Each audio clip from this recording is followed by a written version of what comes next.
I used to think that I was immune to burnout. Like, it was something you would hear about all the time, especially in the consulting and finance industry, where somebody would just up and quit their job because they burnt out. But it never really registered as something that could actually happen to me until it did. And it can happen to you too. So here are the top 5 signs that you're headed for burnout. Number 1, you just can't seem to start anything. You're just sitting, staring at a screen, total brain fog. You are completely paralyzed. You cannot start that paper or that deck or that report or whatever it is you need to do. You're just sitting there waiting and telling yourself that you're gonna start at 2 o'clock. And then 2 o'clock rolls around and now it's 2:02 and oh shit, you missed it. So I can't start now, right? So I'll wait till 2:15 and then same thing happens and I'll wait till 2:30 and then, oh, maybe now I might as well wait till 3 o'clock, right?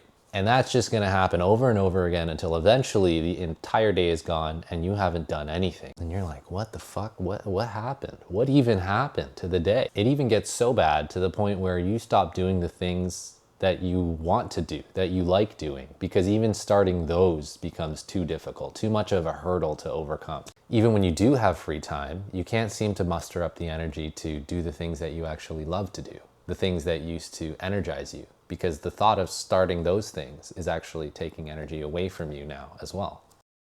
Number 2, you feel extremely uncomfortable with taking a break. Your entire existence is a never-ending to-do list, and you base your entire self-worth on your ability to check things off that list every day. And maybe, if you check enough things off your list today, you'll feel good, right?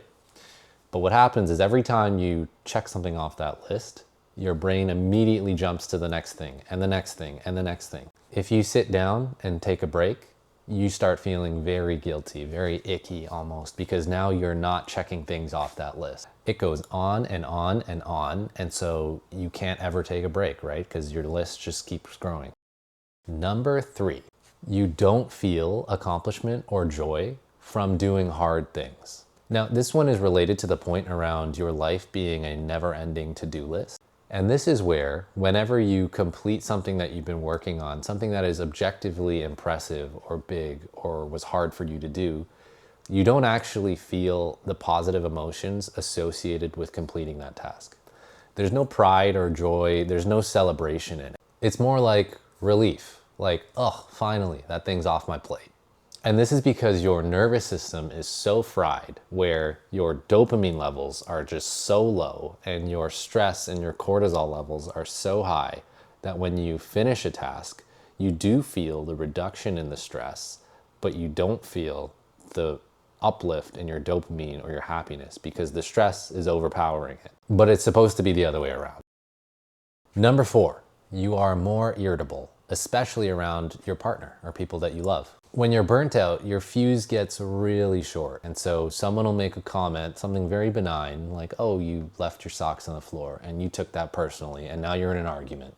What's happened here is that you've used up all of your executive function on being on for the day, whatever it is you were doing. And so now you've got nothing left in the tank to regulate your own emotions. And it's the people around you who pay the price. Number 5. Your vices start to look a lot more like addictions. Maybe you're on your phone every second of the day, or you're constantly hitting the vape, or watching porn, or buying things on Amazon, or binge watching shows on Netflix. What's happening here is you're trying to claw your way out of this burnout hole with tiny little shots of dopamine. What you're really doing is just numbing. But what happens is that this never works, right? You are always going to be left below your baseline, feeling shittier and shittier every time you do that numbing activity, that little shot of dopamine. And so you're left deeper and deeper into that hole. And so you need more and more of that thing, and it becomes an addiction. Number 6. I'm going to throw this one in here as an extra bonus sign because I think this is the most obvious and the most common sign, but is actually the one that you're going to be ignoring the most. And that is, you feel like there is something wrong. The very fact that you are asking yourself, hey, am I burning out? Like, is this happening to me? I'm kind of feeling burnt out. Is there something wrong here? That is probably the clearest sign that you are burning out, because you know yourself better than anything. And that is your brain's way of turning on that check engine light, telling you, hey, something's wrong here. You should check it out. You can't ignore this. But inevitably, we always find some sort of justification to ignore it, right? I just got to finish this one more thing. I just got to do that thing, this thing, whatever it is. Something is always going to come up, and you are going to ignore this signal that your brain is telling you that something is wrong. And you're ignoring these signs because you're doing a good enough job right now with all of your little coping strategies where you're able to get through the day. And it's always easier to continue this cycle of numbing and burning out and numbing and burning out than it is to take a step back and say, hey, you know what? I do need a break. I am burnt out. If you've experienced any of those things, then I think you should keep watching this video, because today I wanted to talk about what burnout is, how it happens, and most importantly, how you can start to recover from it. Burnout is what happens to your mind and your body when you've spent way too long in a state of stress. The most common application of this term is going to be in the context of work or school, where students are crashing out during exam season, or workers actually die from working too many hours consecutively. But it can also happen from other things like interpersonal relationships or situational stress. Say, for example, you can also experience burnout if you are the primary caregiver for a sick family member or something like that. Whatever the reason is for your burnout, it's going to manifest itself in your body in the same ways. From a psychological perspective, one of the biggest symptoms is going to be motivational collapse. You're drained constantly, both mentally and physically, and oftentimes the two are linked. Simple things start to feel like huge, overwhelming tasks, and you're not able to start any of it because it's just too much for you to handle. It's just like a light bulb. You can keep flipping the switch, but that thing won't turn on because it's burnt out. Another symptom is going to be emotional exhaustion and irritability. Because when you're experiencing stress, your brain is going to start pumping out cortisol, which is the stress hormone. And this stress hormone activates certain areas in your brain, like threat detection. And so when there are other emotional triggers or stressors, it activates that fight or flight response within you. And that's why you start getting more and more irritable as you get more and more burnt out.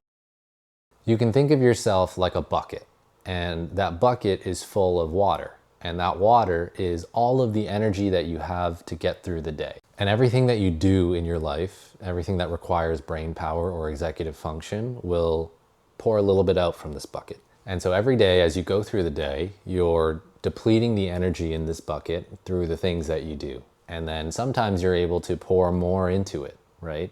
If you do things like eating or sleeping or resting. And when you experience stressors in your life, these things start to poke holes in this bucket. And so now, even when you're not doing anything, the bucket is draining water out of these holes that have been caused by stress. These are things like another email from your boss, or another assignment from your prof, or another thing that breaks down in the house, or another complaint from a client, whatever it is. The more stressors you add, the more holes you have in your bucket, the faster your energy gets depleted all day, every day. And if you have ADHD like me, simple things like cleaning or maintaining a schedule or doing administrative tasks, those things are going to poke bigger holes in your bucket than neurotypical people. And so it's going to take a lot less to burn you out. And that's why people with ADHD are more prone to burnout than the rest of the population. And so what do you do when your bucket is empty, right? You want to start filling it back with more water. And the easiest way to do that is to scroll on your phone, or smoke, or drink, or online shop, or binge, or watch porn, or whatever it is you do. But obviously, that's not going to help in the long term because your bucket still has all these holes in it. So when you pour that water in, it's just going to leak right back out right away. And that's why these types of things are only a temporary fix and not even a good one, because as soon as you pour it in, it's just going to leak back out and you're going to need more and more and more. So what do you do? How can you fix this? The answer is you have to stop wasting energy trying to fill a constantly draining bucket, because it's never going to work. You have to take the time and effort to try to fix this bucket. So this is things like you going to therapy, or you taking meaningful time off from whatever it is you're doing. This is you prioritizing yourself over all of the things which are trying to poke your bucket. And what I'm talking about here isn't just going on vacation for a week or taking a couple sessions of therapy. This is going to take a really long time, depending on what level of burnout you're experiencing. For me, it took about a year for me to recover from burning out completely. And during this period where I was burnt out, I spent a lot of time really considering and thinking about the priorities in my life with respect to what are the things that are poking holes in my bucket and what are the things that are filling my bucket. Whatever time you think it's going to take for you to heal from this, it's going to take a lot longer, trust me. But maybe you're thinking, me? No, not me. I can't burn out. No, it's not possible, right? Not me. It's other people burn out, not me. I think maybe you can look again, because that is exactly what I thought, and that is exactly the type of thinking that will lead you to burnout eventually. Or maybe you're thinking, you know what, Alex, now is not a good time for me to take a break. It's just not a good time. I can't do it. I've got this big project or this big paper or whatever it is, this looming deadline that's coming up. I just can't do it. I can't. The truth is, it is never going to be a good time. There is no such thing as a good time. And the fact that you think that timing has any bearing on whether or not you should feel good is an indicator that you are headed for burnout. The reality is, the best time to do anything is right now. In fact, there will never be a better time. And I think that maybe your burnout is impacting your life in ways you don't even realize, and you won't be able to realize unless you've taken this time off to really reflect on yourself and your priorities. Anyways, this has just been my own experience with burnout, but I do know that it has the potential to change your life. I know that my life has become infinitely better just by taking a look at my own mental well-being and taking my burnout seriously. The key to remember here is that if you're feeling like you are at the end of your rope, the only way to make a change in how you feel is to make an actual change in your life. You fundamentally have to change your behaviors if you want to feel differently. And that's what people don't understand. Like, you cannot be doing the same things over and over and over again and expect it to turn out differently. Nothing about your situation will change if you don't change anything. If you feel like you work too much, you have to work less. And that means you have to accept every other consequence that comes with working less, including things like earning less and slowing your career growth and your potential. Can you do that, actually? It's a lot harder to make that compromise than you would think, but it is critical and it's worth your time, I promise. You have to stop viewing your life as a never-ending to-do list. You can't measure your worth in what you're able to achieve in a day or a week or a year. If you feel like you're burning out because you are struggling to keep up, you need to ask yourself, who or what am I trying to keep up with? And just think, what ownership of your life do you have if you are thinking this way? What steps can you take today to make your life better tomorrow? And do you have the courage to prioritize yourself? Food for thought. Thanks for listening and subscribe for more.